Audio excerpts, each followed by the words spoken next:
મિત્રો, શું તમે પણ દિવસ રાત સખત મહેનત કરો છો છતાં તમારા ઘરમાં પૈસા ટકતા નથી? શું કમાણી કરતા વધારે ખર્ચ થઈ જાય છે? ઘરમાં હંમેશા આર્થિક તંગી અને કલેશ રહે છે?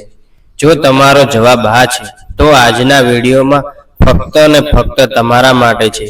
મિત્રો, ઘણીવાર આપણે મહેનત તો કરીએ છીએ, પણ આપણા ઘરનો વાસ્તુ દોષ કે નકારાત્મક ઉર્જા આપણી પ્રગતિને રોકી દે છે.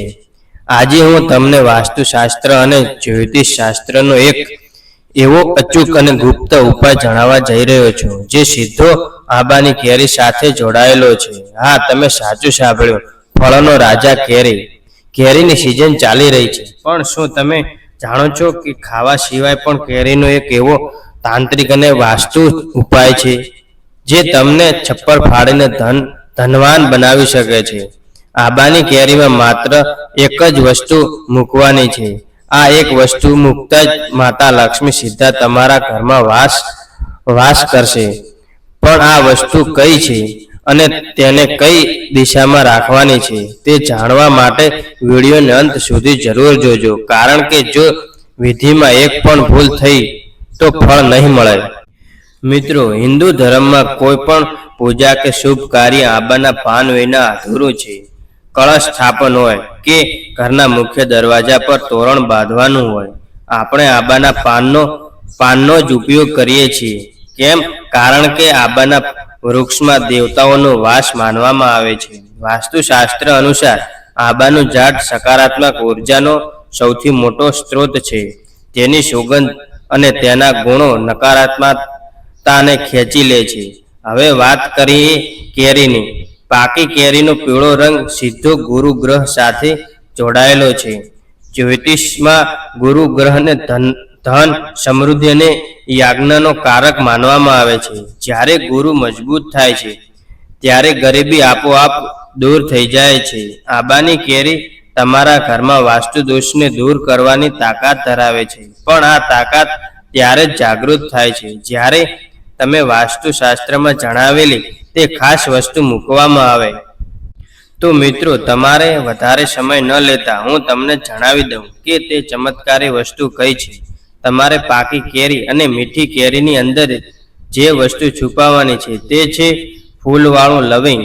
જી હા, લવિંગ સામાન્ય દેખાતું આ લવિંગ વાસ્તુશાસ્ત્ર અને તંત્રશાસ્ત્રમાં માતા લક્ષ્મીને આકર્ષવાનું ચુંબક માનવામાં આવે છે. લવિંગની અંદર એવી ઉર્જા હોય છે, જે ઘરની તમામ નકારાત્મકતા અને નજર દોષને પોતાનામાં ખેંચી લે છે.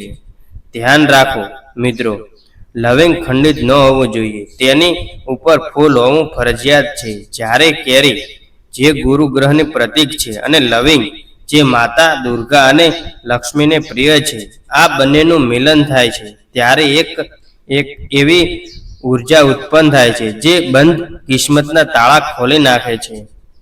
હવે સૌથી મહત્વની વાત, આ ઉપાય ક્યારે અને કેવી રીતે કરવો? જો તમે વિધિમાં ભૂલ કરશો તો પરિણામ નહીં મળે. માટે ધ્યાનથી સાંભળો. દિવસે આ ઉપાય તમારે શુક્રવારે, માતા લક્ષ્મીનો દિવસ, અને અથવા ગુરુવારે, ગુરુ ગ્રહનો દિવસ કરવાનો છે. સમય સાંજે સૂર્યાસ્ત પછી સંધ્યાકાળ સમય, જ્યારે ઘરમાં દીવાબત્તીનો સમય થાય ત્યારે. અને સામગ્રી: એકદમ પાકી કેરી, પીળી કેરી, 2 આખા ફૂલવાળા લવિંગ અને થોડો કંકુ. મિત્રો, વિધિ કેવી રીતે કરવી? સ્નાન કરી સ્વચ્છ કપડાં પહેરીને તમારા ઘરના મંદિરમાં બેસી જાઓ. કેરીને ગંગાજળ કે શુદ્ધ પાણીથી ધોઈને લૂછી લો. હવે કેરીની બરાબર ઉપરના ભાગે, જ્યાં ટીટડી હોય છે, ત્યાં ચાકુથી નાનો કાપો પાડો. માતા લક્ષ્મીનું સ્મરણ કરતા કરતા ઓમ શ્રી મહાકાલી નમઃ મંત્રનો 11 વાર જાપ કરો અને પહેલા 2 લવિંગ તે કેરીની અંદર દબાવી દો. ત્યારબાદ કેરી પર કંકુનો ચાંદલો કરો. હવે આ કેરીને તમારા ઘરના ઈશાન ખૂણામાં, જ્યાં ભગવાનનું મંદિર હોય અથવા જ્યાં તમે પૈસા રાખતા હો, એક લાલ કપડા પર મૂકી દો. આખી રાત તેને ત્યાં જ રહેવા દો.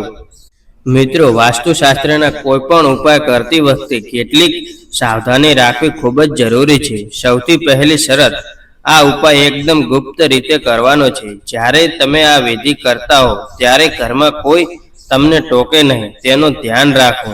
શું કરો છો એવું કોઈએ પૂછવું ન જોઈએ. બીજે દિવસે સવારે શું કરવું? શનિવારે સવારે વહેલા ઉઠી સ્નાન કરી આ કેરીને હાથમાં લો.